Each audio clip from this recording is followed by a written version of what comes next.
se habla buenas noches para las 6 de la tarde. Ya está oscuro a las 5 de la tarde, ya se empezó a escurecer. Hola, Gonzalo. Pronto, bem-vindos e bem-vindas, né? Olá, Oscar 1, Oscar 2.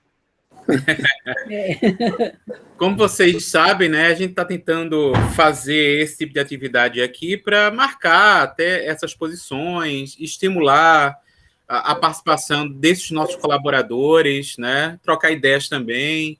Então, apesar desse momento que a gente vai estar gravando, alguns depoimentos de vocês, algumas participações, eventualmente até questões mesmo, enfim, é um bate-papo um pouco aberto mesmo. Mas a ideia é que a gente não só produza informação aqui, que posteriormente possa ser utilizada, por exemplo, não só para divulgar o projeto, mas também especificamente divulgar os projetos específicos de vocês, suas atuações, suas biografias, né? A ideia é que a gente, que eu acho que é o princípio geral desse projeto, não é, Modinese? Me corrija se eu estiver errado, mas é, de certa forma, não só nós nos aproximarmos mais uns dos outros em relação à produção de quadrinhos, a produção dessa arte sequencial, né? A produção de um humor, mas essencialmente um conhecer o que o outro faz e o público também começar a conhecer, né? Principalmente as pessoas que às vezes não conseguem estar circulando no mainstream, né? No mercado editorial majoritário, que muitas vezes é dominado por grandes editoras, né? E se a pessoa não for buscar realmente, especificamente, por exemplo, né, a produção em cada um desses países, ela não vai conhecer o material que está sendo produzido, as pessoas que estão trabalhando, né, nesse segmento.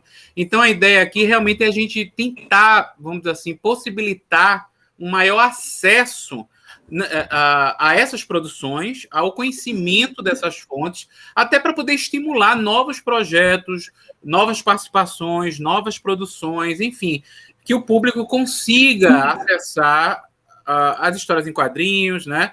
As historietas que são produzidas entre nós, né? Somente desses países que são limítrofes, que são vizinhos, que compartilham não só uma língua em comum, mas toda uma história de formação e que às vezes ela é suplantada, ela é vamos dizer assim, completamente apagada devido às produções internacionais, né, que dominam o mercado. Às vezes até as pessoas ignoram a existência de produção de quadrinhos nesses locais, né? Acha que, sei lá, a gente só vive de Marvel, DC e Disney, né? Então, é importante isso, né? Esse momento onde a gente possa estar divulgando essas ações. Aí, nesse momento agora, eu queria que vocês, por mais que vocês já se conheçam, mas pensem, por exemplo, que alguém que esteja assistindo isso agora, né, posteriormente, ele vai conhecer vocês. Então, eu queria que vocês apresentassem como vocês trabalham com quadrinho, em curtas palavras mesmo, e também dessem um pouquinho de informação sobre como é esse cenário, não só da produção de quadrinhos, mas do consumo de quadrinhos nos seus respectivos países. Né? Então, se apresentem, digam de onde vocês estão falando, né? E falem um pouquinho da obra de vocês e do cenário de quadrinhos em cada um dos locais onde vocês vivem e atuam. Ok? Amaro, permiso para todos que não falam português compreendem, Amaro, tranquilo? Sim. Perfeito. Quero agradecer ao Luiz Hermano Spalding, que foi um dos que comprou o acesso à nossa reunião com os artistas. É um prazer tê-lo aqui com a gente. O Luiz Hermano, ele é apoiador recorrente dos projetos da Quadriculando. Olá, Luiz. Bem-vindo e obrigado. Boa noite a todos. Estou aqui só para aprender. Eu não sei ler quadrinho, eu só sei ler quadrinho. Nada, só ler quadrinho, olha aí atrás, mas leitor compulsivo já há muitos anos. Mas não, fora isso, mais nada. Mas é um prazer estar com você. Bem-vindo. Túlio Carapiá é um artista brasileiro que não é do Conselho Editorial, mas está na edição 1 de Gibi. E Milena é do Conselho, mas não está em WhatsApp. Só tem Telegram. Então não está em grupo por isso. Mas é do Conselho Editorial. Mudémonos a Telegram, pues, en todo caso. Ela não quer compartilhar os segredos, tá vendo? Não, é porque eu sou contra as redes, eu sou contra Zuckerberg, então eu não estou em nenhum tentáculo dele, entendeu? Muito bem, muito bem. Muito bem.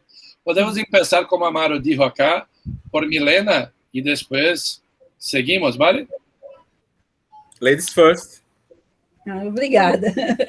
Bom, eu sou Milena Azevedo, sou de Natal, no Rio Grande do Norte, que fica no Nordeste do Brasil.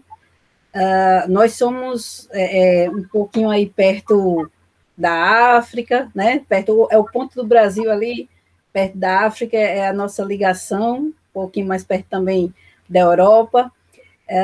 E eu estou nessa luta, nessa batalha, né, de quadrinho, de divulgar quadrinho, de fazer quadrinho, há 16 anos. Eu sou roteirista, eu sou letrista e também diagramadora. Também trabalho com produção cultural, faço alguns eventos aqui em Natal, dentro dessa temática da cultura pop, e estou aí para conhecer, né, novos artistas. Adorei o convite do Tiago, participar né, para ser membro da comissão aí Chega, que eu sempre esqueço o nome correto, Tiago. Chega. Do quê? Do Conselho Editorial? Do Conselho Editorial, do Conselho Editorial da Gibi, e conhecer essas produções maravilhosas aí dos nossos irmãos, né? Conhecer o trabalho do Roberto, que é encantador, do Oscar, sabe, assim, Túlio, eu não conhecia seu trabalho, viu? Parabéns, conheci através, né, da Clara Zumbi ali, e, assim, é muito bacana, sabe, porque a gente, como o Mário falou, às vezes a gente está tão perto e tão longe, e a Gibi veio para quebrar essas fronteiras e fazer com que a gente conheça os nossos vizinhos, né? E é por aí. Estou aqui também para aprender, viu, Luiz? E Milena, ela é historiadora, né, Milena? Sim, sou historiadora de formação. Tenho um mestrado justamente dentro aí dessa linha de populações indígenas das Américas. Trabalhei com a civilização maia, né? E adoro a civilização maia. Trabalho muito dentro do recorte dos mitos, né? Dos mitos indígenas, em relação com arquitetura, astronomia, arqueologia, dentro disso aí. Legal. Vai fazer a chamada, Tiago? Creio que não. O pessoal à vontade, ou quem quiser já seguir a sequência, se ponga à vontade, estamos aqui entre amigos. Aquí puede ser. Vamos lá. ¿Sí? Vale. Bueno, ¿cómo están? Muy buenas tardes. Bueno, sé que ya es de noche en Brasil. Mi nombre es Óscar Barriga. Yo soy contador público colegiado con maestría en innovación y emprendimiento. Y desde los 8 años vengo escribiendo. Siempre, desde que tuve 8 años, hice mi primer libro llamado El Despertar. Y esto me llamó mucho la lectura, me gustó mucho el ámbito de la literatura, y ello también fue mejorando con mi primer cómic que yo leí a mi corta edad, llamado Aguiluchos. No sé si habrá llegado este cómic a alguno de los países de ustedes. Aguiluchos era un cómic que se basaba prácticamente en la vida de Humo Negro, ¿no? Que era un personaje de África. Era un cómic religioso. Y a mí siempre me gustó leer las historietas. Desde ese momento yo comencé a conocer a Superman, a Tarzán, que eran lo que más leía. Pero ¿qué me llevó a hacer mi propio cómic realmente? A mí me gustaba escribir, como les había comentado, desde los 8 años. En la universidad, cuando yo estaba por terminar la universidad, en mi carrera de contabilidad, fue mi amiga Virginia, que actualmente es mi esposa, la que me da la idea de que mis textos, todo lo que yo escribiera, lo transmitiera a través de cómics. Entonces, ella prácticamente es la que me da el impulso, siendo mi amiga, para comenzar a trabajar en los cómics. Cuando yo ingreso a este rubro aquí en Perú, me di cuenta que el rubro no había sido explotado y muy por el contrario, no era muy reconocido. Las personas no reconocían el valor cultural del noveno arte, ¿no? Y peor aún, yo trabajaba con productos andinos, o sea, con productos de mi mitología, de mitología peruana, y yo asumía en mi cabeza, yo creía de que haciendo 1 millón de ejemplares, iba a vender 1 millón de ejemplares en Perú, ¿no? Por ser un cómic andino, y iba a vivir feliz para siempre haciendo la número 2, la número 3, ¿no? Increíblemente, cuando hicimos la empresa, quisimos sacar un crédito para hacer medio millón de ejemplares, pero obviamente ningún banco, ninguna cooperativa o una financiera te iba a dar ese dinero, jamás. Entonces, lo que hicimos es prestarnos dinero de un familiar, nos prestamos para producir 1000 ejemplares y los dejamos por toda mi ciudad, por toda Arequipa, que es donde yo vivo. A la semana yo estaba muy emocionado porque yo quería ir a todos los stands, a todos los locales, ¿no? A todos los lugares donde yo había dejado mi cómic, mi primera edición de cómic, para ver qué es lo que había sucedido con el producto. Y nos dimos cuenta que nadie había vendido nada. No habíamos vendido ni un ejemplar en una semana. Entonces, para poder recuperar ese dinero, tuvimos que hacer algo que creo que muchos ya lo habrán hecho. Salimos a la calle a venderlo como ambulantes. Yo trabajaba en una constructora y salía a las 7 de la noche y a las 7 de la noche llegaba a la plaza de armas de mi ciudad de Arequipa y ahí a mano alzada comenzaba a vender los cómics. No, lleve su cómic. Y así comenzamos a recuperar lo invertido. Pero ¿qué sucedió? Cuando yo me doy cuenta de que esto sí era un negocio, fue cuando yo quise ver este tema un poco más global. Yo comencé a leer un poco más del rubro al que había ingresado y me encontré con la Comic Con de San Diego. Y tuve la oportunidad, no sé, creo que hay un amigo en el consejo que es argentino. No sé quién es cuál de nuestros amigos del consejo es argentino, que nos invitaron desde Argentina, una empresa argentina nos invitó para poder participar en la Comic Con de San Diego 2012. Y yo llegué como argentino, no como peruano, a esta convención de Estados Unidos. Lo interesante fue que cuando yo llegué a San Diego, me encontré con Disney para los cómics, ¿no? O sea, todo era espectacular, o sea, les podría contar muchos más problemas que tuve para llegar a la Comic Con, porque tuve infinidad de problemas para llegar, pero solamente el hecho de entrar fue algo espectacular. Yo llevaba una maleta con 1500 ejemplares de Ayar, del volumen número 1 del cómic. Y cuando llegué a mi stand, en solo 2 horas, vendí 1500 ejemplares a $5 cada uno.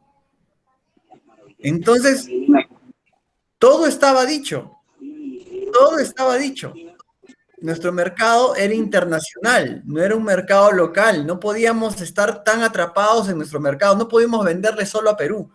Teníamos que conquistar el mundo, Estados Unidos. Me llevé acontecimientos que sucedieron en la Comic Con.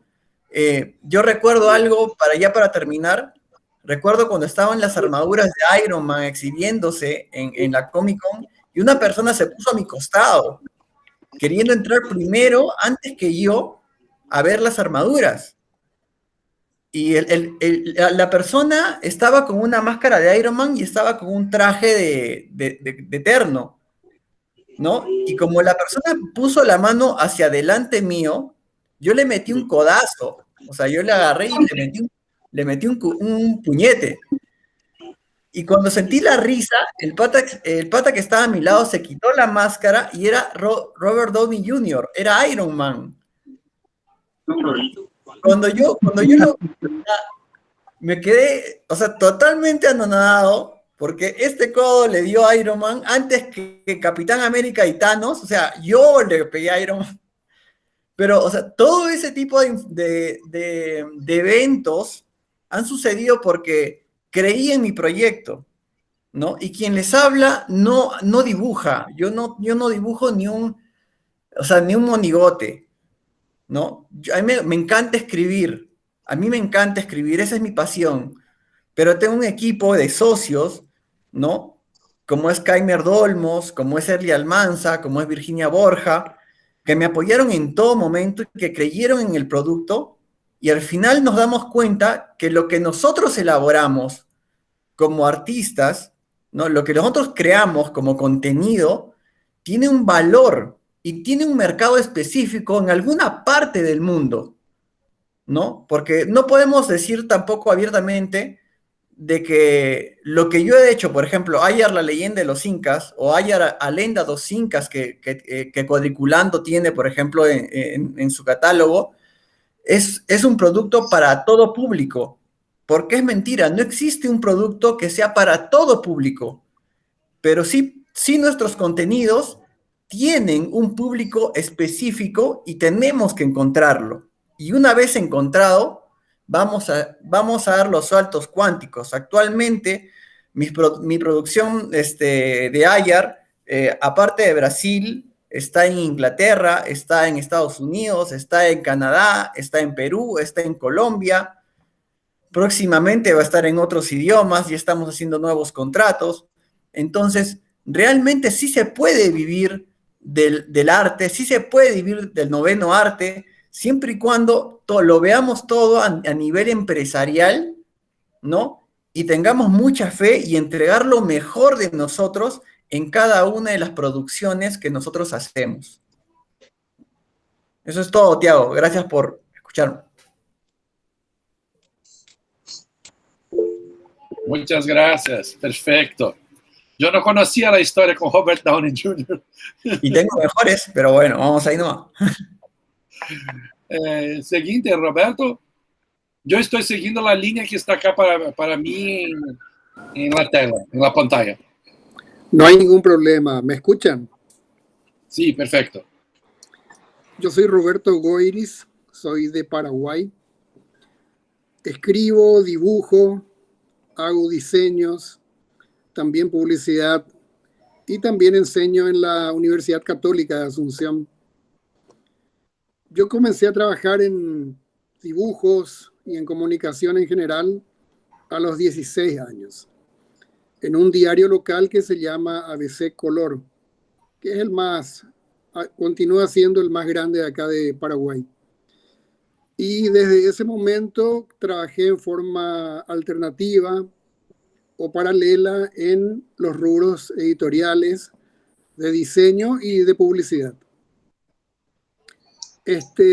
Mis libros, mis historietas, mis ilustraciones se publicaron en Paraguay, también en Brasil, en Argentina, en Estados Unidos, en España y en Italia.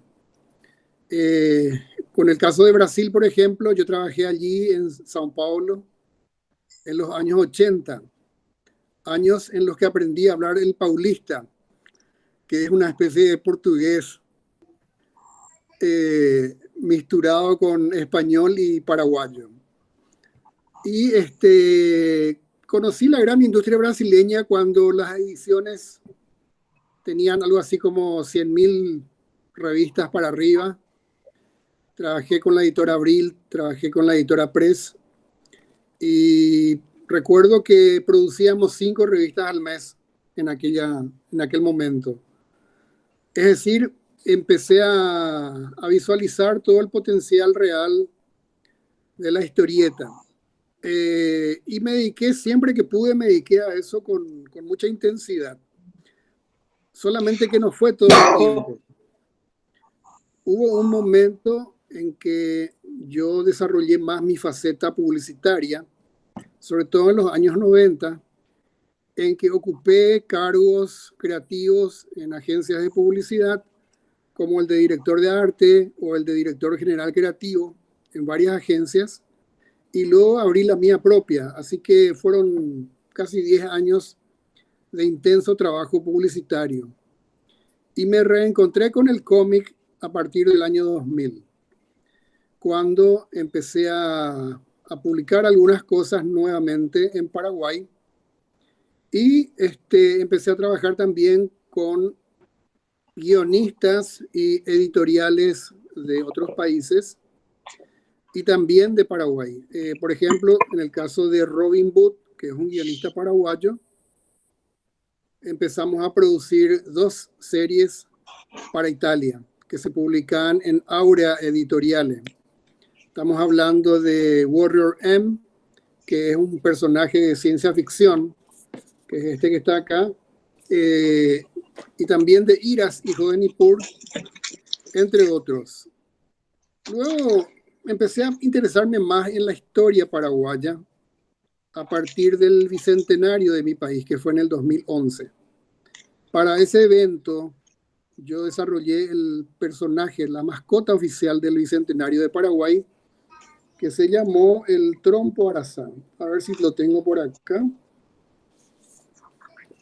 Con el cual también hicimos un cómic y varias cositas más. Y empecé a hacer proyectos que tenían que ver con la historia de mi país y con la comunicación de los eventos históricos que nos marcaron a fuego, porque Paraguay tiene una historia desgarrada, una historia muy difícil. Fue prácticamente destruido en la guerra del Paraguay contra la Triple Alianza, y a pesar de eso resurgimos más o menos y continuamos adelante. Y relatando un poco todo eso, desarrollé una serie con varios amigos que se llama Historia Paraguay de Tareco B, que significa la vida en Paraguay, que son momentos acerca de nuestra historia que van desde la independencia hasta el momento en que el mariscal López muere en Cerro Corá, y donde termina ese experimento de un Paraguay independiente y soberano. A esto me estoy dedicando últimamente, a contar la historia paraguaya en varias facetas, de aquella época más antigua, también algunas cosas más nuevas, y en fin, alternando eso con algunas cosas que quizás más tarde les pueda mostrar en mi pantalla. No sé, Tiago, vos me dirás en qué momento lo puedo hacer, para que ustedes vean el proceso de trabajo que yo tengo con los dibujos y demás.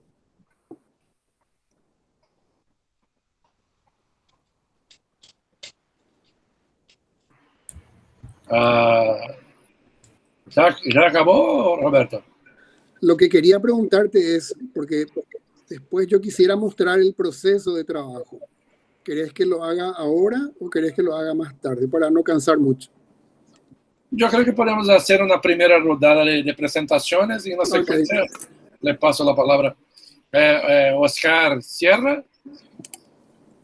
Bueno, saludos. Ha sido muy rica la exposición que han hecho los colegas, sobre todo, bueno, el amigo Roberto y Oscar, que me dejó asombrado lo que él explicó, lo que él habla de abrir los mercados hacia afuera. Bueno, yo soy una persona que he venido trabajando en el cómic desde niño. Bueno, yo nací en una familia que tenemos una beta artística. De hecho, aquí Alberto, mi hermano menor, que está aquí presente, él es parte de ese grupo de artistas que somos en la casa, somos 4. Bueno, yo de niño, a mí me gustó siempre el cómic desde niño, porque yo tuve la ventaja que nuestros padres nos compraban muchos libros ilustrados, y entre esos cómics, ¿no? Entonces yo cuando tenía como unos 8 años, 10 años, me ponía a escuchar cuentos en la radio, porque la tele en esa época era algo de lujo, ¿no? Y pasaban una serie de cuentos muy bien dramatizados, hechos en España y en México, sobre las leyendas de la mitología griega. Entonces yo me acuerdo que yo a mis 12 años bueno, un poco antes, a los 11 años empecé a hacer mis cómics. A los 12 hice las hazañas de Hércules, cuando va al Jardín de las Hespérides y todo esto. Lamento que esos cómics los perdí, ahora fueran joyas para mí.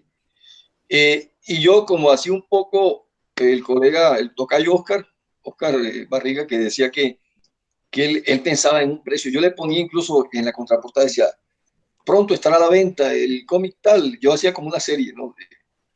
Solo cuesta $1. Claro, yo era un niño y todavía yo no pensaba publicar como hizo Oscar, ¿no? El tocayo Oscar. Entonces, bueno, de ahí, de esa afición por el dibujo, Alberto, que era mi hermano menor, yo me juntaba mucho con mi hermano mayor, José, que ahora es profesor de artes plásticas. Nos podíamos hacer cómics. Y Alberto, que estaba más pequeñito, yo le empecé a pasar técnicas y todo. Bueno, yo trataba de transmitir mis experiencias. Como a los, perdón, como a los 16 años, yo mandaba dibujos a los periódicos y todo. Yo era así muy entusiasta, quería ver mis dibujos publicados. Me acuerdo que un caso que causó sensación en la familia era que estaba de moda la tira cómica Amores, ¿verdad? Aquella tira cómica que hacía una dibujante norteamericana, y el periódico El Espectador hizo un concurso para que mandaran dibujos de Amores en una sección pequeñita, ¿no? Yo mandé varios y se publicaron, y para diciembre hice uno a color, donde ponía a la Virgen María con el niño y todo, hizo una cosa muy bonita, y yo pensaba que se iba a publicar ahí en la sección. Se publicó en primera plana. El Espectador es el segundo periódico más importante de Colombia. Yo soy de Barranquilla, yo nací en Barranquilla, Colombia. Mi madre fue a hacer compras y llegó a la casa pegando gritos de la emoción porque su hijo estaba en primera plana del espectáculo. Eso fue mi primer gran estímulo. Yo tenía 16 años. Después mi hermano mayor se fue para Caracas a aventurar allá, a buscar fortuna, y regresó al tiempo, José, y regresó con la idea de que, Oscar, hagamos la vida de Simón Bolívar en un cómic. Bueno, nos pusimos manos a la obra, empezamos a hacer las primeras láminas. Y después Chepe se fue un avión de carga por allá. Bueno, el rector del colegio donde yo estudiaba secundaria era muy amigo mío, me apreciaba y nos consiguió que nos metieran allí unos aviones de carga. Pues no teníamos plata para viajar a Bogotá, ¿no? Pues está lejos. Y Chepe fue y logró colocar el cómic en un periódico, La República. Ahí se empezó a publicar en página completa. Bueno, fue un estímulo. Yo tenía 18 años cuando eso. Y resulta que de esa serie, después cuando vine yo para Costa Rica en el 80, 79, mis hermanos siguieron haciendo ese proyecto y sacaron esta primera novela gráfica, que ahí Alberto fue el ilustrador, ¿no? Y Jorge era el guionista. Bueno, la portada la hizo José. Se sacaron 2 tomos de Simón Bolívar. Yo aquí en Costa Rica organicé un movimiento de caricaturistas y de historietistas que se llamaba La Pluma Sonriente y La Pluma Cómic. Empezamos a hacer un salón anual. Yo siempre como muy entusiasta con todo esto y acabé publicando, siendo editor de esta revista en el año 85, de Oreja a Oreja. A diferencia de lo que le pasó al tocayo Oscar, aquí está de Oreja a Oreja, una revista de humor. A diferencia de lo que le pasó a Oscar, que tú dijiste que tú sacaste tus libros y no se vendían. Pues esta revista la colocamos en una distribuidora, la colocó, y de pronto nos llamaron hasta las agencias de publicidad. Fue una venta furibunda, fue una explosión. Yo no esperaba ese éxito, no lo esperaba prácticamente. Se agotaba la edición, tuvimos que hacer una reedición del segundo número. Me llamaron a agencias de publicidad, bueno, a pautarnos. Yo me quedé así como, wow. Pero ese éxito generó también un problema porque muchos colegas que yo estaba dándoles trabajo se pusieron envidiosos, empezaron a hacer intrigas y todo. Total, ese es nuestro problema en nuestros países. No sé cuánto pasa en otros, pero aquí es terrible. El proyecto me fue saboteado. Mi socio fue convencido que se fuera con ellos. Hicieron una cosa muy mala. Bueno, al final fue una oportunidad de oro de habernos hecho empresarios editoriales y se perdió. Yo estaba muy joven en esa época. Bueno, entonces después yo seguí con mi labor y empecé a publicar en La Nación de Costa Rica, el periódico más grande de aquí, la serie Mitos y Leyendas de Costa Rica. A mí siempre, como, también un poco como le ha pasado al tocayo Oscar, me gustó siempre la mitología y la historia, llevándola al cómic. Entonces pues, empecé a sacar una serie de leyendas que fue un éxito también, un éxito. Se publicó 7 años en La Nación y la gente me pidió hacer el libro. La gente me pedía el libro. Y bueno, a la Fundación Ford Motor me premió el proyecto y saqué este libro, novela gráfica de Costa Rica, Leyendas de Costa Rica. También este libro fue un éxito, se agotó la edición, ahora estamos preparando la segunda edición. Y bueno, yo en el campo del cómic he sido autor, dibujante, guionista, promotor cultural, porque yo con La Pluma Sonriente llevé exposiciones a España, a Portugal, llevamos exposiciones a Italia, a México. En Brasil fui invitado en la primera Bienal de Historia en Cuadrinos, que los amigos brasileiros se acordarán. En el año 91 me invitó la alcaldía de Río de Janeiro, el alcalde Marcelo Alencar, me acuerdo. Y bueno, yo no estaba preparado para ir a ese evento. Llegaron editores de todo el mundo buscando material, yo no llevé una presentación mía. Llegó Moebius, llegó Will Eisner, llegaron las grandes figuras mundiales, y yo ahí entre ellos, ¿no? Asombrado, digo, wow. Me di cuenta que el cómic, de verdad, como dice el tocayo Oscar, es una industria, como dice Roberto, es una industria que hay que saberle entrar. Es una empresa, pues, hay que saberle entrar. Y se puede vivir bien del cómic. Entonces, yo siempre he sido un luchador en esto, me he llevado mis golpes precisamente, porque me meto en muchas cosas, soy astrónomo también, me gusta también investigar el tema de la ufología, por ahí he hecho algunos programas sobre eso, y me gusta la historia, me gustan muchas cosas, y eso genera mucha gente, pues, escozor, envidia, no sé, y siempre me tratan de sabotear, pero yo sigo adelante. Ahora voy a empezar con mi propia editorial pronto, ya tengo ahí un recurso económico para hacerlo.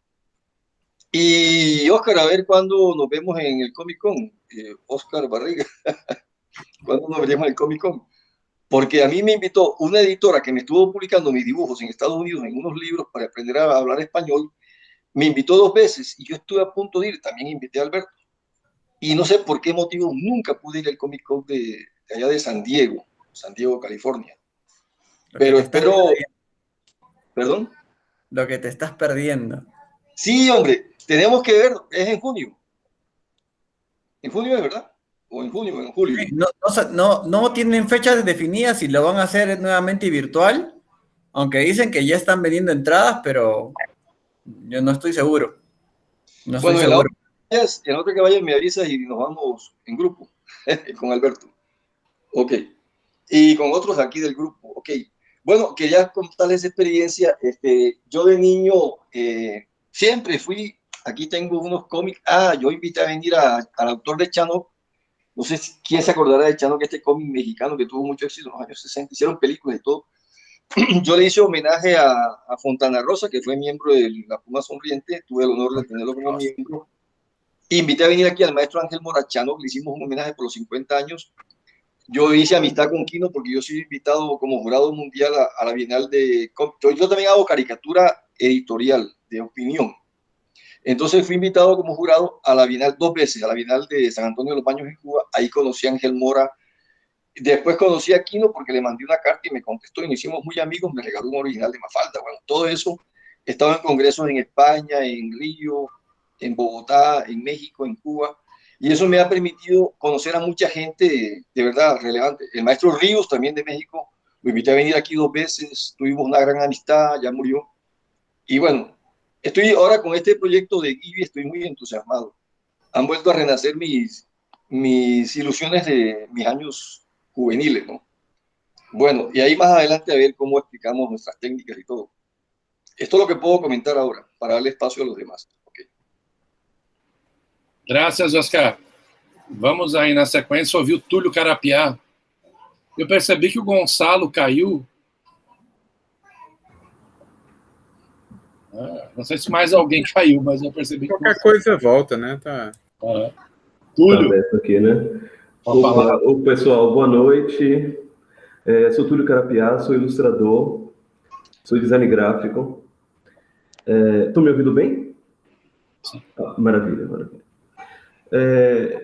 O meu início ele foi em galeria, nas artes plásticas, na verdade, na ilustração, né? Quando eu comecei a fazer trabalhos mais profissionais, encontros mais profissionais eram de galeria.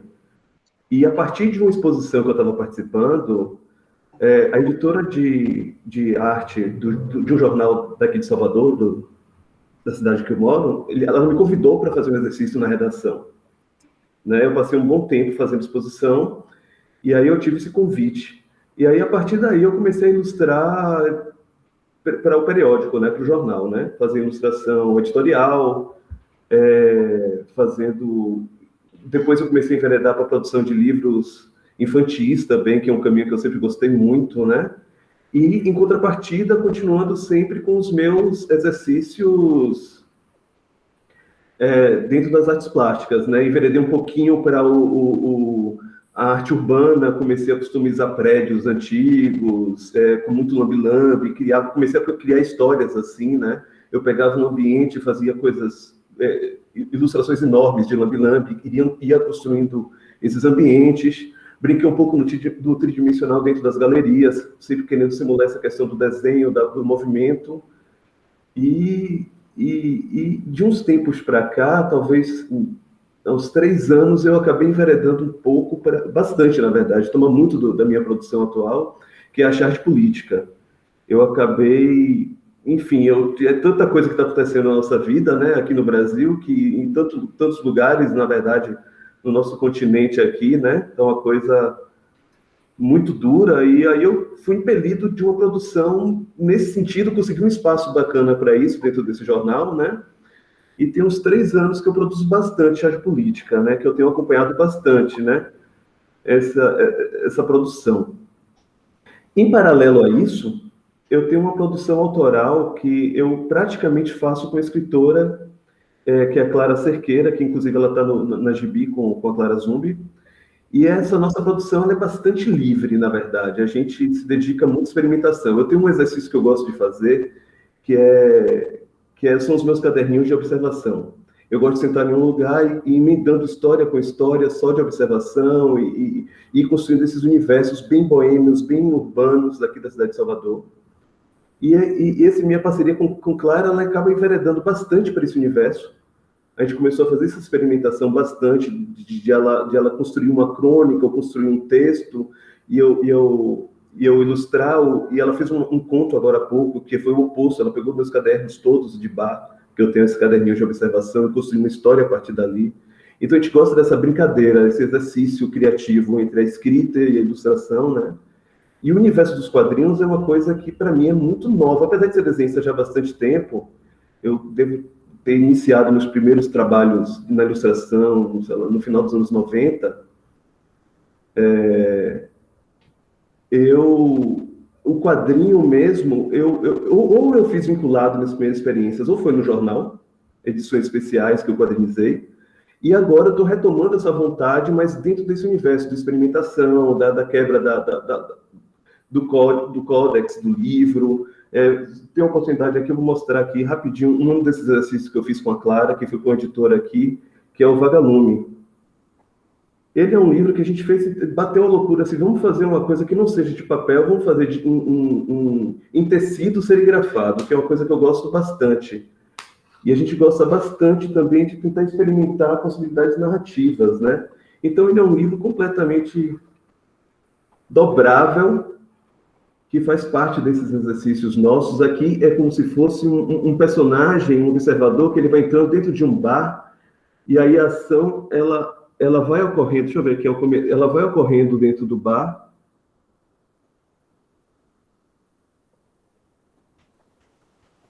Túlio, eu achei sensacional essa sua ideia. Só me diga uma coisa, tem à venda ainda? Tem à venda sim.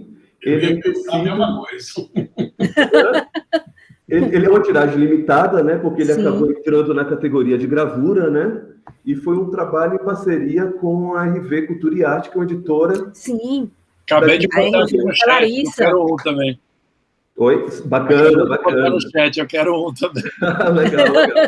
Então, ela é uma tiragem limitada, mas isso tem a ver com nossos exercícios criativos, né? A Clara Zumbi é um pouco que a história que a gente colocou aqui é um pouco dessa meu espírito da charge, que eu estou muito envolvido nisso. E essa coisa toma conta do nosso espírito, a gente já pensa em charge, pensa o tempo inteiro nessas coisas, e aí a charge foi um pouco uma válvula de escape. Ela pega, claro, tem uma característica dela ser muito pessoal na produção de texto dela, e isso sempre me agradou muito. E a Clara Zombi tem a ver com isso, tem a ver com essa energia da charge, da gente poder conversar sobre política, conversar sobre as coisas que estão nos incomodando aqui no nosso dia a dia, que não são poucas, e também ir para o lúdico, para o absurdo.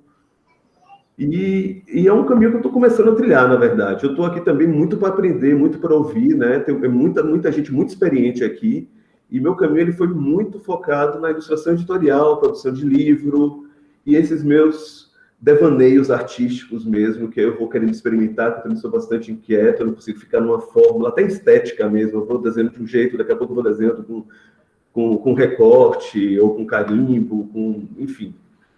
Tem muito a ver com esse processo. Então é um privilégio estar aqui. Estou muito feliz mesmo. Acho que é isso, acho que a gente vai desenvolvendo, se conhecendo mais aqui.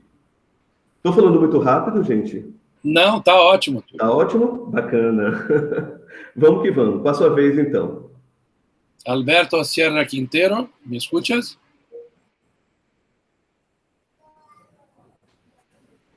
Yo creo que cerró la cámara justo en la hora que hablé. Está, Alberto, ¿nos escuchas?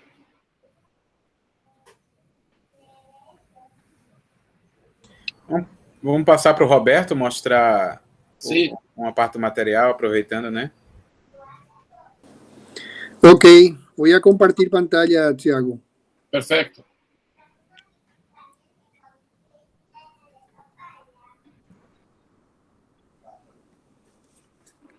¿Se está viendo ahí? Ahora sí. Ahora sí. Bueno, este es un programa que se llama Affinity Photo. Es como el Photoshop, pero es el escritorio en donde estoy trabajando actualmente. Recuerden que yo, desde que comencé a trabajar profesionalmente hasta el año 2020, hasta el mes de enero, febrero de 2020, yo trabajé en el formato tradicional con papel, tinta, mucha tinta china, lápices, etcétera, y todo el proceso que ustedes conocen, el escaneado, el retoque, etcétera, hasta el proceso final de coloreado, que generalmente lo encargo a terceros, o en el caso de las portadas las realizo yo mismo. Pero desde la pandemia, que en Paraguay comenzó en marzo de 2020, yo comencé a dibujar en este iPad, usando las mismas herramientas que uso en el papel y en el escritorio real, pero con instrumentos digitales. Les voy a mostrar algunas cositas que estoy haciendo, parte de mi producción. En este caso, una historieta de ciencia ficción. Estoy usando estas herramientas que tienen que ver con las herramientas que provee el programa, que en este caso es una pluma tipo cómic. Obviamente hay un proceso detrás de esto, que es el lápiz, pero solamente para que ustedes tengan una pequeña idea, ¿verdad?, de las posibilidades que tiene. Y por supuesto tienen muchas otras cosas. Ustedes ven aquí en la primera página de un cómic de ciencia ficción que estoy haciendo para un guionista norteamericano con la coordinación de un agente brasileño. Una cosa medio rara, pero bueno, es así. Algunas otras páginas rápidamente. Esta es la doble página central del comienzo. Y aquí se empieza a desarrollar la historia. Como ustedes ven, la misma técnica que usaba en el papel y el lápiz con la tinta china, la uso acá con el pincel digital.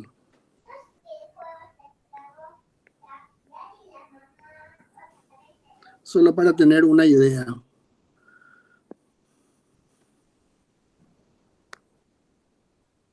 Supongo que se ve ahí con más detalle, ¿no? Sí. Paja. Algunas cositas más. Buen dibujo. Muy Gracias. Muy profesional. Bueno, y además de esta historieta que es de ficción, de ciencia ficción, actualmente estoy desarrollando otras propuestas que les voy a mostrar enseguida. Roberto, sua arte no preto e branco, ela fica sensacional, encantadora de, como a gente diz aqui no Brasil, né, de encher os olhos. Parabéns. Muchas gracias. Muy amable. Muito lindo, muito, muito lindo. Estou impressionada. Está Yo Muito trabajo, lindo. generalmente trabajé. ¿Sí? Muy Hola. profesional.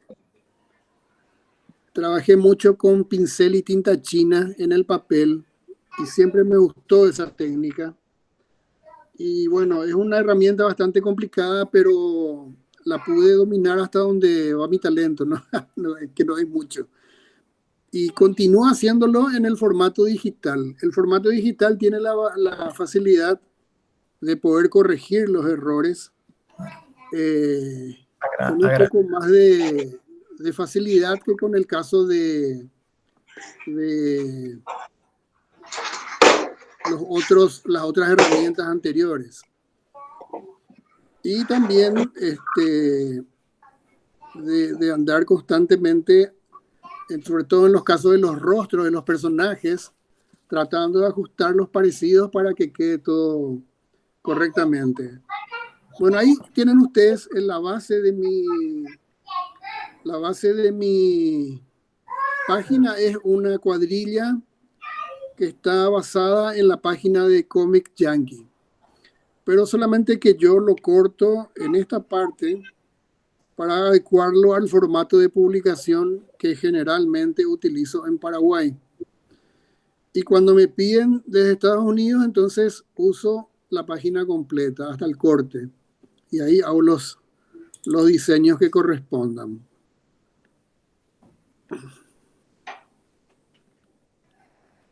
A ver un poco más. Esta es la parte de la historieta histórica que ustedes ya vieron. Aquí les voy a mostrar el correspondiente en el papel, si es que encuentro. A ver cómo hago, si hago para... Voy a volver a mostrar un ratito. Volveré a mostrar un ratito el...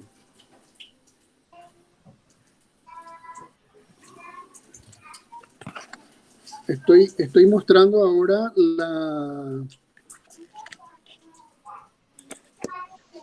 la historieta que ustedes acaban de ver en la pantalla, ya pintada por Enrique Espinosa, que es el colorista con el que trabajé este cómic. Aquí está esta parte donde ustedes estaban mirando recién. Y bueno, volviendo a la pantalla, les voy a mostrar unas cositas más. Comenzar transmisión.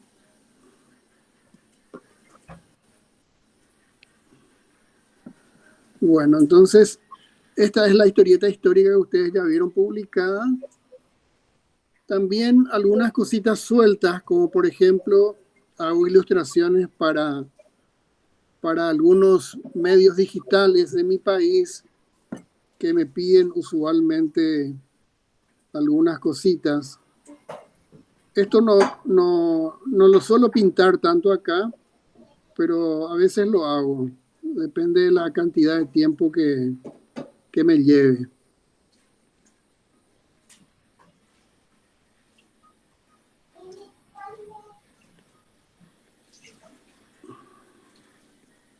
Y así, hay de todo un poco. Acá también hay algunas ilustraciones que tienen que ver con la parte didáctica de los libros acerca de, en este caso, por ejemplo, derechos de la niñez y la adolescencia.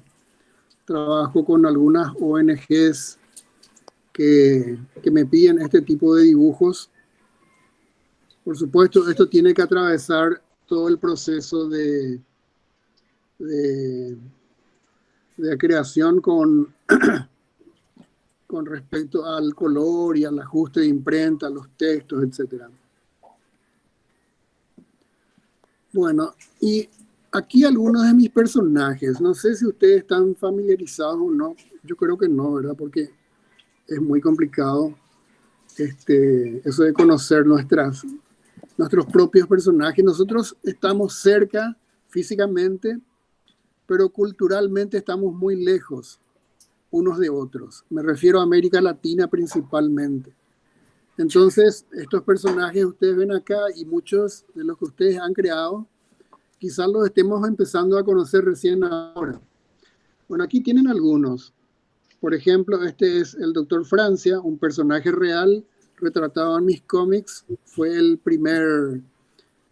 uno de los primeros gobernadores o presidentes del Paraguay con el cargo de dictador elegido por el pueblo. Esta es una chica que es una mecánica espacial. Este es un chico de la calle que limpia vidrios para sobrevivir. El logotipo de una editorial yankee que me pidieron, de una abejita. Nicolás Clon, que es una historieta de ciencia ficción que ya se publicó en Paraguay, en Italia y en Estados Unidos. El Trompo Arazá, que fue el personaje del Bicentenario. Este es el personaje que acompaña a Iras, hijo de Nippur. Este es Iras, el personaje que se publicó en Italia. Este es el brigadier Yegros, uno de los próceres de la independencia del Paraguay. Esta chica se llama Lucy Sky, una historieta de ciencia ficción y fantasía medieval. Este es Jopo, que se publicó desde el año 80 en el diario Última Hora y después en otros medios. Este es Warrior M. Y así, hay de todo. Juan Tinto, el clásico borracho paraguayo. Esta es una chica, pucha, no me acuerdo el nombre, pero se publicó un personaje en Estados Unidos. This Big Café se llamaba. Este es un cowboy que también se publicó en Estados Unidos. Se llamaba Purge, Black, Red and Deadly, de un escritor norteamericano. Y así, un poco de todo hay acá. Ahora les quiero mostrar el proceso que estoy haciendo para trabajar. Me gusta tu estilo, que es muy original. No se ve como esa tendencia ahora de hacer manga. Se ve muy original tu estilo. Me fascina.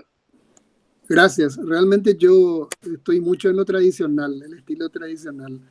Y trato de rescatar todo aquello que me encantaba de niño. Cuando, por ejemplo, conocía el trabajo de Alex Raymond, Harold Foster y otros clásicos que ustedes seguramente también conocerán.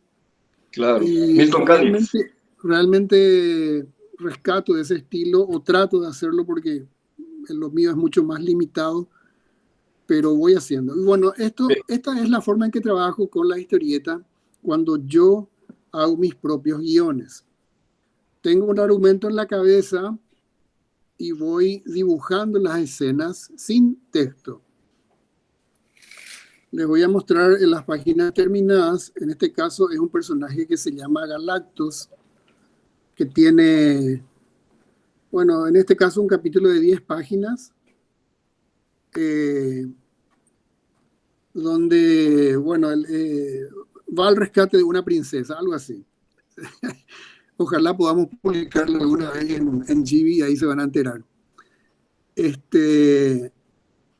Y bueno, voy dibujando las escenas y luego voy haciendo voy a intentar mostrar acá, voy haciendo el texto en el InDesign. Voy escribiendo. El proceso de creación mío es primero el dibujo y después escribo encima del dibujo, escribo el texto. Y esto me evita tener que describir las escenas que de repente ya el dibujo lo explica todo, y voy haciendo más bien otras cosas, el diálogo, los detalles del narrador que hacen falta para describir lo que está sucediendo, etcétera. Y lógicamente también el trabajo de letras lo estoy haciendo yo mismo. No usas fuentes de estas que hay ahora, de cómic. Esta es la YoCure, que yo compré en uno de los sitios de venta de tipografías de internet. También uso otras fuentes, pero esta es la que más me gusta, la YoCure, que fue hecha por, ahora no me viene el nombre, pero una compañía de letras muy conocida en Estados Unidos, que hace sus ofertas de Black Friday y generalmente baja los precios por debajo del 50%, y esta me costó creo que $20. Oh, baratíssimo. Roberto, eu também comecei a letrar no InDesign, e é muito mais prático, principalmente quando a gente também diagrama, né? Eu achei fantástico, porque eu fazia esse processo no Illustrator. E aí uma amiga minha disse, faz tudo no InDesign, que é bem melhor. Aí eu faço o balão no Illustrator, exporto no InDesign y show de bola. Sí, se puede hacer de esa manera, y también se puede hacer todo en InDesign, todo, inclusive el diseño del balón, lo podés hacer. Después te puedo explicar con un contacto privado cómo es exactamente. Y bueno, quedo abierto a las consultas, ¿verdad? Yo realmente quería mostrarles más, pero yo creo que hay muy poco el tiempo. Este es mi lápiz. El lápiz que hago es muy, muy básico, pero voy usando mis herramientas. Por ejemplo, acá tienen una grilla que yo bajo de internet, y la voy adecuando a lo que necesito. Algunas veces uso un punto de fuga, otras veces uso 2 o 3 puntos de fuga, dependiendo mucho de lo que se requiera.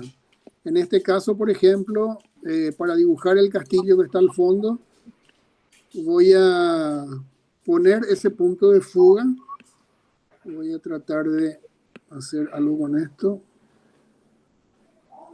Y con este punto de fuga voy a construir qué sé yo, la parte de lo que debería ser la entrada del castillo al que están accediendo nuestros amigos.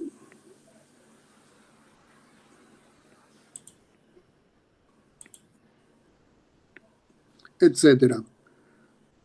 Por cuestiones de tiempo es mejor que lo deje por acá, pero creo que ustedes ya se hacen una idea acerca de la forma en que estoy trabajando.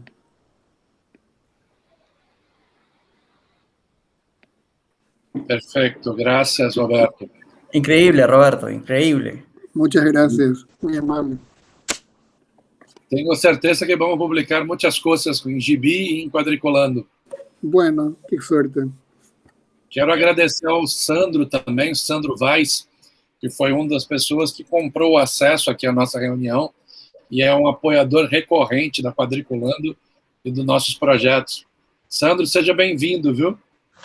E mais do que isso, queridos, eu ajudei a idealizar a Butantan Gibicon, né? Então, que é um evento que eu espero aí que seja cada vez mais internacional, né? Buenas noches a todos acá.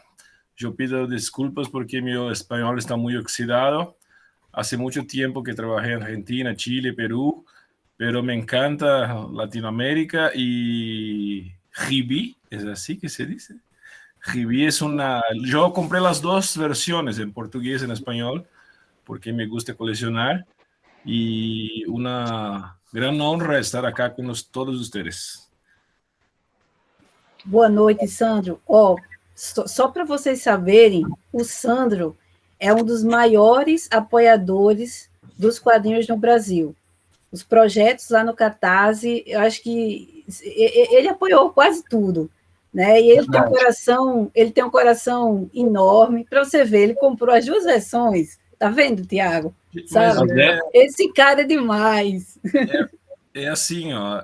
Eu costumo dizer que eu faço isso porque o pessoal dos quadrinhos, assim, ao contrário dos brasileiros, onde nós temos 30% certificados e são pessoas do mal, entendeu?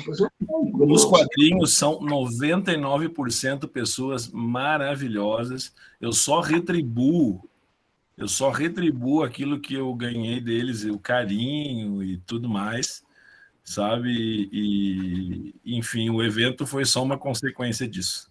Então, estou vendo algumas pessoas aí que eu tenho quadrinhos e tudo mais, né? E outra coisa que eu gosto muito de fazer, gente, assim, eu tive em Medellín, acho que em 2019. Aí, sempre que eu vou em qualquer lugar, seja Fortaleza, Porto Alegre, eu preciso achar algum quadrinho local, né? Então, eu comecei pelos quadrinhos independentes brasileiros, aí depois fui para os argentinos, europeus, colombianos, e eu quero ter muito quadrinho do Equador, do Chile. A Gibi é uma forma de eu ter um pouco disso, conhecer novos autores. Por quê? Porque isso é uma coisa, é um vício, um doce vício que não tem fim, né? Cada livro que a gente olha, assim, livro de pesquisa, livro acadêmico, eu estou fazendo uma matéria na Universidade Federal de São Paulo com Paulo Ramos, e aí tem as leituras, assim, eu falei, gente, como é que eu não conheço esse autor? Né? E aí é estante virtual. E outra coisa, além de ser geograficamente, né, infinito, temos a questão do tempo. Né? O presente eu ainda consigo pegar, e o passado. Né? Consegui um Eternauta que saiu no El Clarim com uma série de quadrinhos. Eu tenho, entendeu? Então tem coisas assim, até me arrepia, assim, porque falei, gente, assim, pegar uma preciosidade, não pela materialidade em si, que eu já disse, fica várias testemunhas, que quando eu falecer, eu quero deixar toda a minha coleção para uma gibiteca, e se possível na minha casa, entendeu? Que isso é uma gibiteca para pesquisa e tudo mais, porque é uma coisa maravilhosa, eu sou fã. E desculpa me alongar aí, né, que eu sou muito falante. É um prazer para a gente. Então, vamos lá, chega Gibi para eu conseguir conhecer novos autores de toda a América Latina. E aqui, viu, meu amigo, só tem gente, é só o filé, como a gente fala aqui no Nordeste. É só o filé. Creme de la creme. Com certeza. E já vou avisando que o Túlio mostrou agora, ele tem um quadrinho feito em tecido. Eu já disse que eu quero. Gente, queremos. Isso é maravilhoso. Coloca teus dados no chat para a gente poder te contactar. Coloca lá, por favor, porque aí a gente pode entrar em contato. Quem? Maravilha, coloco sim. Sim, tudo. Bacana. Vai lá, manda aí. Seguimos com Alberto e depois Amaro e eu. E perdão pela interrupção. Não, a ideia é essa mesmo, é ter a interação. E você é apoiador VIP, como disse a Milena, e é do game, é do jogo como nós, né? É um fã de quadrinhos. Eu não sei como é que você faz, porque na minha casa não cabe mais nada. É um negócio assim... Eu juro que um dia eu vou conseguir arrumar. Eu olho para ele olha para mim e não... Esquece, tu não vai conseguir. Tem que chamar uma bibliotecária. Eu pensei já nisso. Meu plano para pós-pandemia é ter uma bibliotecária. Alberto? Bueno, gracias, Tiago. Disculpa que ahorita tuve problemas que tenía donde estaba conectado, me estaba quedando sin carga. Por eso es que me tocó improvisar acá, de este lado. Bueno, para ponerme en conexión y agradeciendo las palabras de los que me antecedieron, con mucho respeto para el buen ejemplo de el amigo Roberto. Y bueno, todos los que han hablado, ya mi hermano en lo que antecedió más o menos me hizo un preámbulo de lo que puede ser mi presentación, en el sentido de que Yo soy ilustrador, diseñador gráfico, enamorado de este mundo mágico de lo que es el cómic, gracias a su influencia. Yo soy su hermano menor de Oscar Sierra. Él desde niño ha sido un enamorado, gracias también, como él bien lo reconoce. Eso es un legado de nuestros abuelos, de nuestros padres, que eran unos enamorados de la historia, de la literatura, del saber, de la aventura esta hermosa que es el aprender y el saber. Y bueno, en base como herederos dignos de ese perfil, pues, que le damos de nuestros padres, yo siempre tuve a mi hermano Oscar como un gran ejemplo a seguir y era como el hombre que le daba, que hacía realidad nuestros sueños. No era un hombre por al revés, incluso de lo que pensaba el común, ¿no? Los amigos o la gente, los mayores, nuestros padres mismos, la gente, los adultos, a veces a él lo criticaban por eso, porque vivía como en las nubes, en un mundo de fantasía, y para nosotros era, para mí por lo menos, era la realidad, era la forma de cómo todo eso que podía, lo que entretenía en el mundo lo más grande que existe es la industria de la entretención. Eso es lo que mueve el mundo. Si la industria de Hollywood estuvo alguna vez en crisis de ser paralizada, fue prácticamente por la amenaza de los guionistas de Hollywood. Y eso hubiera sido una catástrofe, gracias a Dios que no pudieron realizarla. No lo dejaron, pues, los mismos empresarios por lo que significaban las pérdidas de una parálisis de ese significado en la industria de la comunicación. Yo soy un enamorado no solo del cómico, sino de la comunicación. Y la ilustración en la comunicación para mí ha sido, yo me rijo por un párrafo de un poema del poeta Fernández, que decía, en el principio era el verbo y el verbo era ver. O sea, me parece a mí que la imagen siempre ha sido, como lo decía una escritora barranquillera famosa desde niña, se hizo grande en las letras, Meira del Mar. Ella le publicó la revista Vanidades a los 16 años, sus primeros poemas.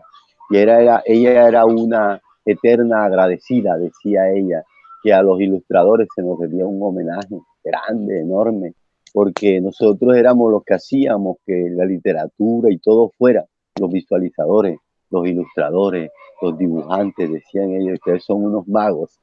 Entonces yo desde niño, yo terminé en esto, puedo decir que contra mi voluntad. Yo desde niño tuve ese sino, yo digo por el destino, de que yo siempre estaba como predestinado al dibujo.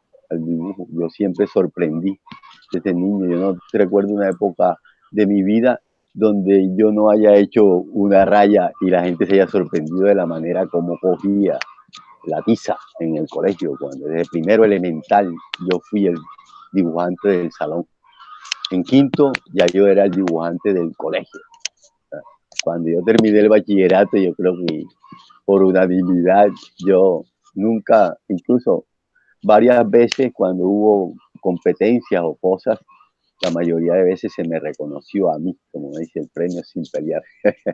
Le di el lujo. Y gracias a Dios, siguiendo la influencia de mi hermano Oscar, tuve la fortuna siempre de contar con esa escuela en mi casa.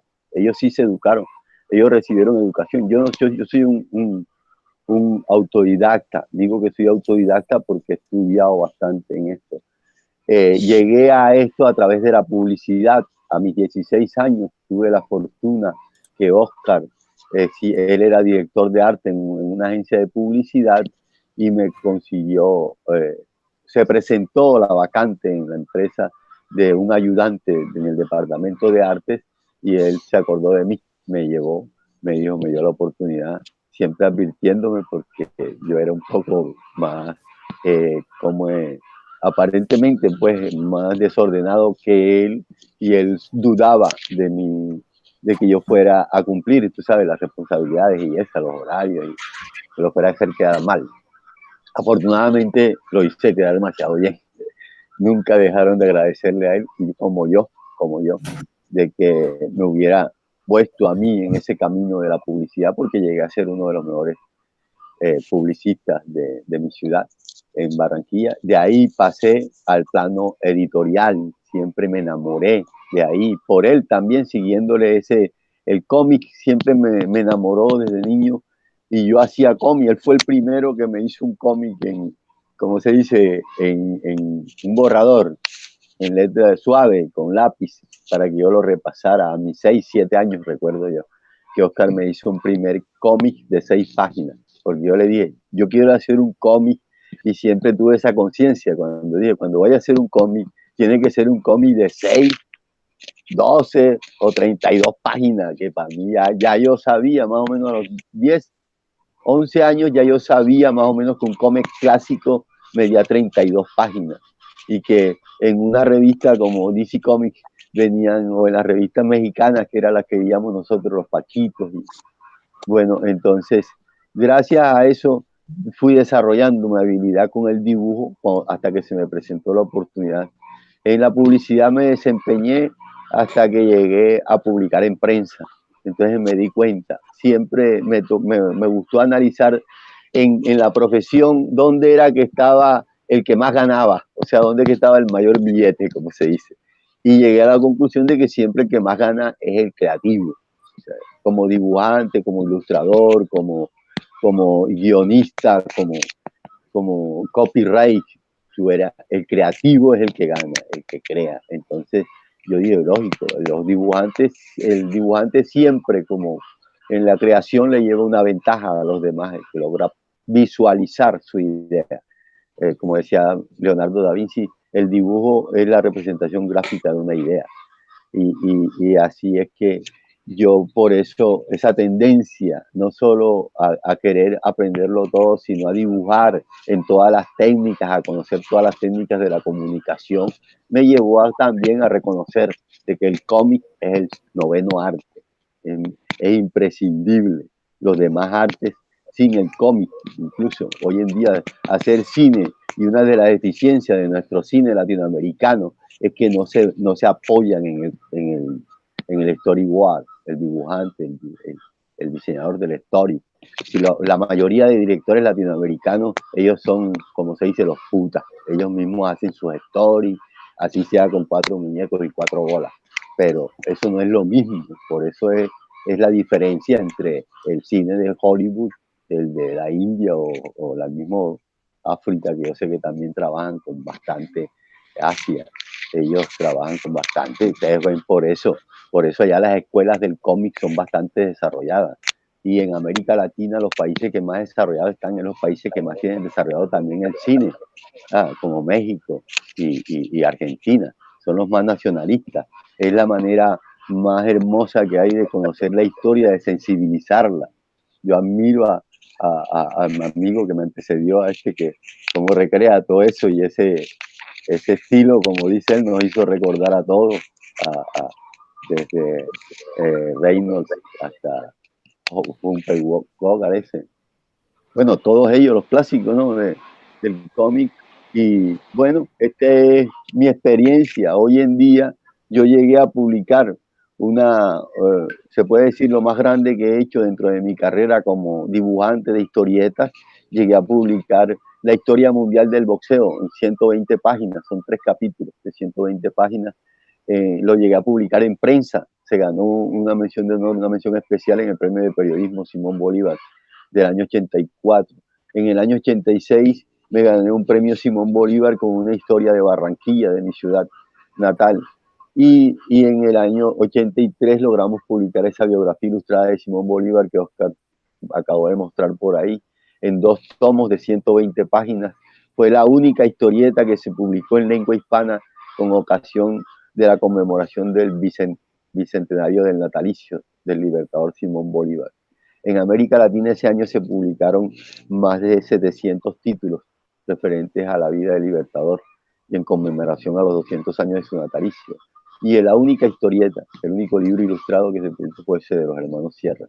Lo publicamos por Editorial Pluma, una editorial argentina, y Ediciones Lerner, la más grande impresora que hay en Colombia. Ese es uno de los grandes récords o galardones que tengo en mi carrera, privilegios, porque tuve el privilegio también de lanzar ese libro y con el respaldo del Ministerio de Educación y de Cultura, y fue lanzado en la Quinta de Bolívar, en Bogotá. Ese es uno de los grandes méritos que tengo. Ahora mismo estoy desarrollando parte de la historia de nuestra ciudad, rescatando la historia del fútbol, llevándolo a la novela gráfica, que es lo que estamos llevando hoy en día en este tipo de trabajo. Y espero mostrar más adelante parte de estos Graças, Alberto. Eu vou passar a palavra ao professor Amaro Braga, porque ele tem um compromisso acadêmico já, para ele poder se despedir, e aí depois eu falo.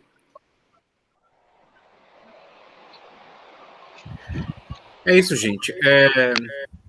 Acredito que essas apresentações vão ajudar bastante, né, o pessoal a conhecer o trabalho de vocês e conhecer também o projeto da Gibi, né, e depois ir atrás, inclusive, das outras coisas que vocês fazem, como essa prévia, né, essa pequena fala aqui já demonstrou, inclusive, vocês mesmos se interessando uns pelos trabalhos dos outros, né, a ideia é justamente essa, da gente fomentar essa troca de experiências aí. Eu vou sair, mas eu vou precisar sair, mas vocês podem continuar, tá? Eu acredito que a sala não vai fechar, ela vai continuar gravando normalmente. Não é, Tiago? Espero que sim. Mas, de qualquer forma, agradeço aí pela presença de vocês e me despeço aqui. Continue. Eu espero que tá tudo certo. Vamos lá. Obrigado, Amaro. Obrigado. Obrigado. Deixa eu aqui dizer, então... Eu quero aqui agradecer a cada um e cada uma, ao Sandro e ao Luiz, por toda a parceria e todo o apoio. A gente se conhece de rede social, mas nunca tivemos a oportunidade de estarmos juntos aqui conversando. E dizer que a Gibi, ela é um projeto muito ousado, porque o nosso mercado editorial do Brasil, da América Latina e de Portugal e da Espanha, ainda não é um mercado editorial preparado para publicações digitais. Ainda é um percentual pequeno de pessoas que adquirem as publicações digitais. Por isso, o nosso resultado, nós ainda temos 56 dias de pré-venda e nós já estamos com quase 80% da meta alcançada, é um resultado animador. Além disso que o Amaro falou, a gente tem a oportunidade de estar aqui com o Roberto, com o Oscar Sierra Quinteiro, o Oscar Barriga, Milena, Túlio, Alberto Sierra Quinteiro, o Gonçalo, que acabou tendo que sair para trabalhar, o Amaro, né? Nossa Milena Azevedo, cria uma possibilidade de muita interação. Isso que o Sandro falou. Sandro, para você ter uma ideia, a gente já está com quase 100 histórias em quadrinhos recebidas de 18 países, Luiz. A gente já vai em quase 100 histórias em quadrinhos e com 3 edições da Gibi montada. O futuro da Gibi está na mão dos nossos leitores, porque nós vamos publicar a Gibi número 1, número 2 e número 3, até dezembro. E os nossos leitores é que vão definir a vida da Gibi. Se a Gibi tiver público, se a Gibi for vendida, ela seguirá existindo. Agora, é uma iniciativa pioneira, porque nunca se publicou, pelo menos eu estou dizendo aqui com convicção de quem é pesquisador de quadrinhos, nunca se publicou uma revista bilíngue com autores e pesquisadores de 20 países em formato digital. E as chamadas antologias, como a revista Fierro, na Argentina, Simoc e Cairo, na Espanha, Fluide Glacial, na França, a Heavy Metal, nos Estados Unidos, e a Metal Hurlant, elas criam uma sensação e uma possibilidade única de você ter ali vários autores diferentes, com propostas diferentes, países diferentes, traços diferentes, interagindo. boa parte dos melhores quadrinhos que eu conheci se deram em revistas como essa.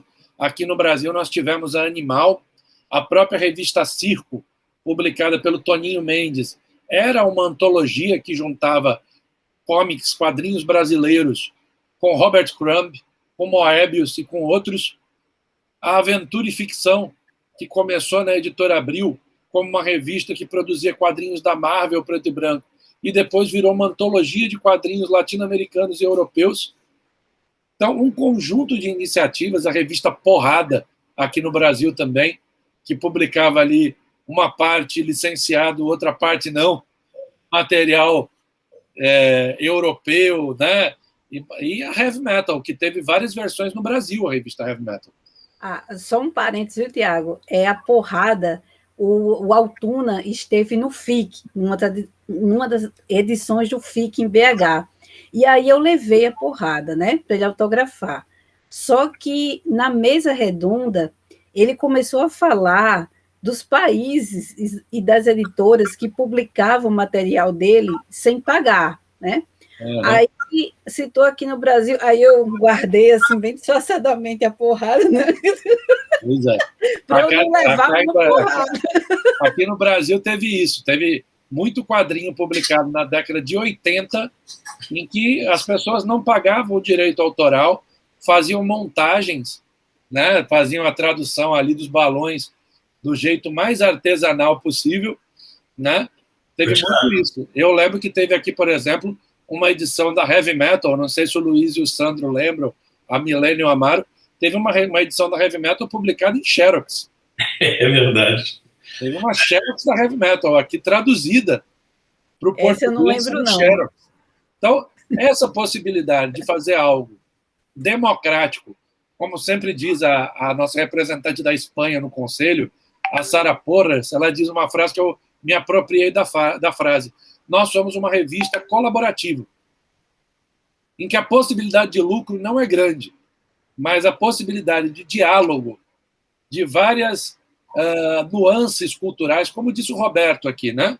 A gente tem ali, nós estamos tão perto geograficamente, mas a gente acaba tendo muito mais contato com comics dos Estados Unidos do que com as publicações belíssimas do Roberto, que são de encher os olhos, como disse a Milena, os quadrinhos maravilhosos feitos por cada um de vocês, né? O Oscar, que eu tive a oportunidade de publicar aqui no Brasil, o Ayari, pretendo publicar o 2º volume. Então, essa luta é uma luta muito grande. Eu estou iniciando na editoração, mas com a preocupação de não mirar só o lucro. É óbvio que se der lucro, melhor, excelente, maravilhoso. Mas eu não tenho disposição de publicar o que eu não gosto. Entende? A editora é minha, eu publico o que eu gosto. Já disse o Rogério Campos. Eu já ouvi, Luiz, eu já ouvi de colegas, inclusive, dizendo: você precisa publicar coisas mais comerciais. Se tiverem, veja, eu estou muito satisfeito com o que eu publico. Para mim, são coisas comerciais. Entende? Eu não comercial, é só uma questão de você chegar no público certo e fazer o público chegar lá. Às vezes o público não sabe que você existe. Exatamente. Eu sou só leitor, quer dizer, vocês todos são artistas, são produtores de arte, produtores de quadrinhos. Eu sou só leitor. Sou absolutamente incapaz de traçar uma linha. Vejo as linhas sendo traçadas, aí o Roberto fazendo aquilo. Para mim é um fascínio, porque eu sou absolutamente incapaz de qualquer coisa desse tipo. Mas eu leio compulsivamente desde os anos 60. A história dos quadrinhos brasileiros passou inteira pela minha vida. Eu tenho ela inteira na minha cabeça e tenho alguns pedaços guardados, porque ao longo da vida eu morei em Minas, morei em São Paulo, morei no Rio. Hoje as coisas acabam, né, desaparecem. Mas ainda tenho aqui umas 2.000 coisas, vão lá para a biblioteca do Sandro e vão compor lá a gibiteca lá em algum lugar e vão ficar muito felizes lá. Mas você estava falando de cópias. Já na década de 70, a segunda fase do Grilo, por exemplo, era inteira pirata. Ninguém nunca pagou direito para aquilo. O Grilo é uma história muito pouco conhecida. O Gonçalo Júnior escreveu um belo livro sobre ele, mas é uma história, uma revista muito desconhecida da população hoje em dia. Ninguém mais lembra da Grilo, né?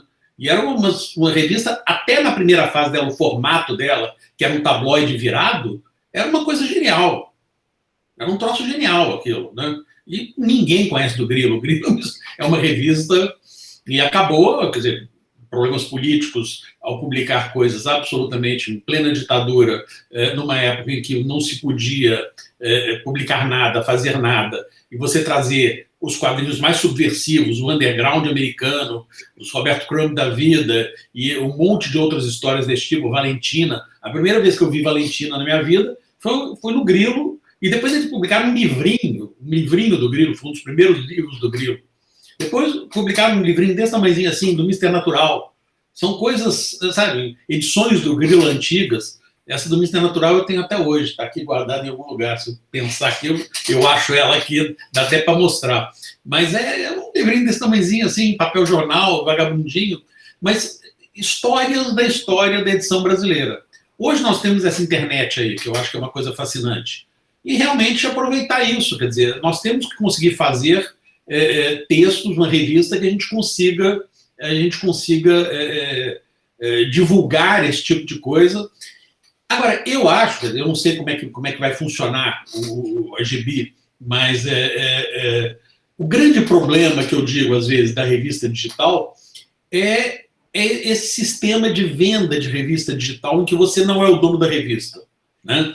Em que você não tem a revista, você tem o direito de ler a revista no iPad da vida, no computador da vida, e na hora que aquilo sai do ar, você não tem mais nada. Quer dizer, essa história de eu poder contar as histórias que passaram pela minha vida com essas pequenas coisas, no digital se perde. Eu tenho tido uma experiência muito boa com quadrinhos africanos, que são publicados em Paris por uma empresa chamada Harmotan, que você consegue receber o PDF licenciado para você. Então, você tem o arquivo em PDF e cada página tem licenciado para Luiz Spalding, IP número tal. Então, eles identificam, caso haja pirataria, etc., e sabem a origem da pirataria. Essa é a nossa ideia, Luiz. A nossa ideia é trabalhar com duas versões. Essa que nós estamos vendendo. A ideia é funcionar com esse PDF nominal, PDF que quem comprou tem o nome. A gente está vendo aqui a tecnologia. É claro que para fazer isso precisa a vendagem da GB subir, claro. Porque tudo é custo. A gente está pagando editoração, pagando letramento em duas versões, em espanhol e em português. Vamos emitir SSN. Né? Então, se sobe, a ideia é produzir assim em PDF. E vamos disponibilizar depois ela à venda nas plataformas digitais. Mas eu acho... É muito útil para você conhecer. Sim. Mas não para você guardar a história. A ideia do PDF é essa. Vamos ver se a gente consegue subir. Eu acho que a gente sobe. Ainda temos 56 dias. A Quadriculando está conquistando uma base de apoiadores pelo financiamento coletivo. Então, hoje a gente já lançou o Condorito, Pintamonos, Ayá, e a Fantástica História dos Quadrinhos, e estamos encerrando a pré-venda do Morrer pelo Tchê em 19 dias, e a GB por 56 dias. Hoje nós estamos com quase 700 apoiadores recorrentes. Gente que apoiou mais de um projeto, como você e o Sandro, e gente que apoiou um projeto. Então nós já planilhamos isso, vamos entrar no fim do mês de julho com a pré-venda da revista O Viúvo. Eu estou com uma expectativa muito positiva do Viúvo, que é roteirizado pelo Gonzalo, que estava aqui com a gente. O Viúvo tem prefácio do desenhista do Lock and Key, a série da Netflix, que foi originária de um quadrinho, que também é artista do Sandman. Então, estou muito otimista, é uma história muito boa, acho que consegue ampliar a nossa base de apoiadores. E já vamos chegar no segundo Ayar, né, no volume 2 do Ayar, no final do ano. Provavelmente, Oscar, a gente já tendo 1.000 apoiadores recorrentes, o que fortalece muito a venda. Né? E vamos ampliando base. Eu nunca vi ninguém nascer grande. Isso é um processo de ocupação de mídia, de ocupação de blogs, de vloggers, né, de redes sociais, mas a GB ela é parte fundamental desse processo. Eu costumo dizer, que é um termo que a gente usa muito no Brasil, que a GB é o meu xodó, né? Aquela coisa mais carinhosa, que você gosta mais. Né? É um pouco essa ideia. Fala, Milena. E a gente ter 2 leitores e apoiadores do nível do Luiz e do Sandro, caramba, né? E o Luiz, assim, ele, como leitor, ele faz parte também da história das histórias em quadrinhos, né? Ele viu muita coisa, conheceu contando, dá para contar causos aí de coisas que ele vivenciou, e isso é muito bacana, sabe? Isso enriquece. Esse contato aqui também que a gente está tendo a oportunidade de ter, né? Eu acho isso maravilhoso. A gente está aqui podendo conversar sobre o que faz, se conhecer, né? Nossa senhora, isso eu acho lindo, né? É lindo demais isso daqui. Essa possibilidade de fazer isso, eu participei disso, acho que fundamentalmente para isso. Primeiro para escutar, porque de quadrinhos latinos, a gente infelizmente conhece muito pouco, né? É uma coisa que no Brasil, infelizmente, não tem. Agora estamos com um boom argentínico, então temos quadrinhos da Argentina para tudo que é lado. Quer dizer, a origem acaba sendo francesa, sei lá, acho que tudo vem do Mosquito, ou se não vem de lá, vem de alguma outra agência dessa, que começa a distribuir mundialmente. E o cara, uma vez que cai numa agência dessa distribuído mundialmente, aí ele cresce e vai aparecendo, né? Nada como a indústria cultural para multiplicar essas coisas. Dizer aqui aos nossos amigos, né, dos outros países que o Luiz está se referindo que aqui no momento está se publicando ao mesmo tempo muito Alberto Breccia, o argentino.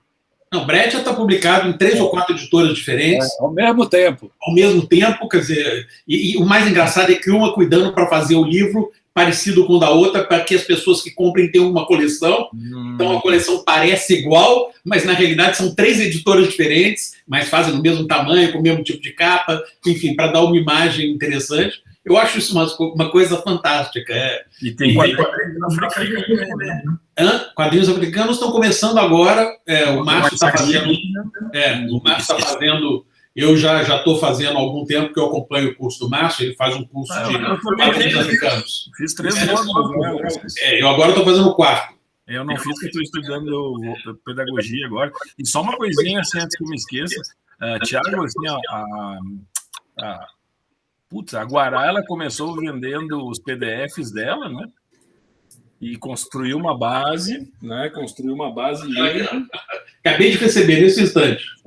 Estou sabendo da Guará. Esse aqui é um do Cão da Encruzilhada, Robert John. Mas, assim, eu acho que o gibi vai pela mesma linha da Guará, entendeu? Eles começaram a fazer assinaturas, né? E construíram uma base boa e agora estão publicando, né?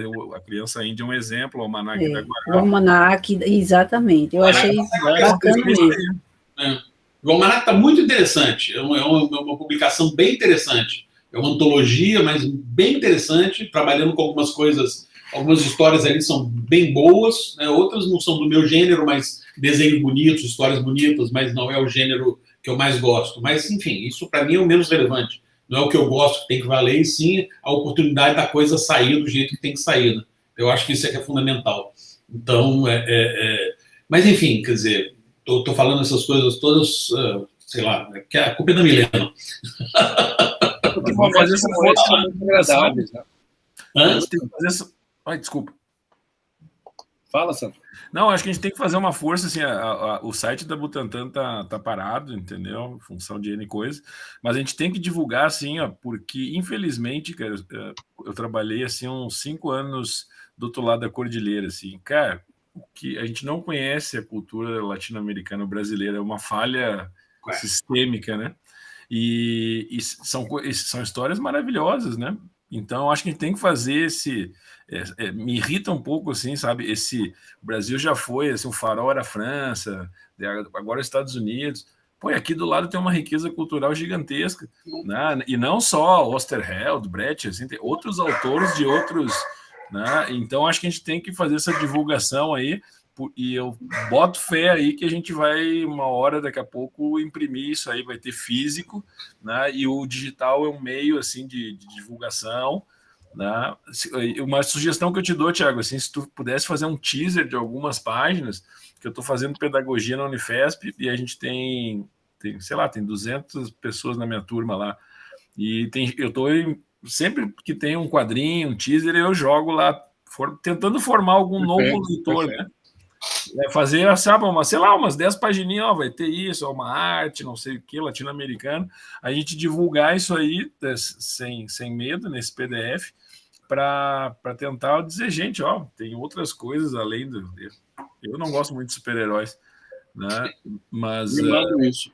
A gente está aí no processo de tradução, deixa eu conseguir aqui que o Johnny me envie as últimas traduzidas, porque a gente bota uma página de cada HQ. Pessoal, eu quero agradecer a presença de vocês. A gente vai precisar encerrar, porque nós estamos segurando o vínculo de sala e o professor Amaro precisa dar aula. E aí a gente tá... Vou pedir um favor, cara. Eu cheguei atrasado. Manda a gravação para nós. Sim, sim. Tem então, como mandar, Amaro? Você está aí ainda? Tá legal isso. Tem, deve ter, cara. Eu acho que tem, sim. Tem, sim.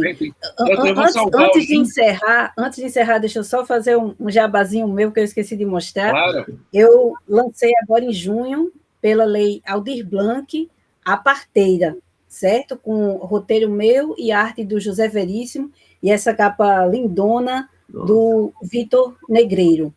Bacana, Milena, manda e-mail, Milena. Precisamos disso em breve. Beleza. Eu botei até, eu fiz um cardzinho, botei no Twitter, que já põe o meu Pix. Quem eu não quiser... tenho mais redes sociais pessoais. Tá? Eu mando e-mail. Manda e-mail.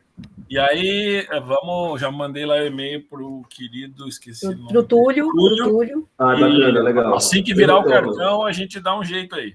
Tá bom? Gente, um abraço para vocês, se cuidem. Obrigado, Sandro, Luiz, Alberto, Túlio, Amaro, Milena, Oscar Barriga, Oscar Sierra e Roberto. Vamos tentar fazer isso mais vezes, é um papo agradável. Adoro. Uma conversa muito bacana, que a gente vai compartilhando, e vamos, como disse o Sandro, fortalecer aí a divulgação da Gibi. São 56 dias que a gente pode construir uma nova história aí do quadrinho ibero-americano. Bacana. Vamos que vamos, gente. Vamos que vamos. Isso. Vida longa, Gibi. Vida longa. Tchau. Gracias. Chao. Obrigado. Chao. Cuidado, gracias.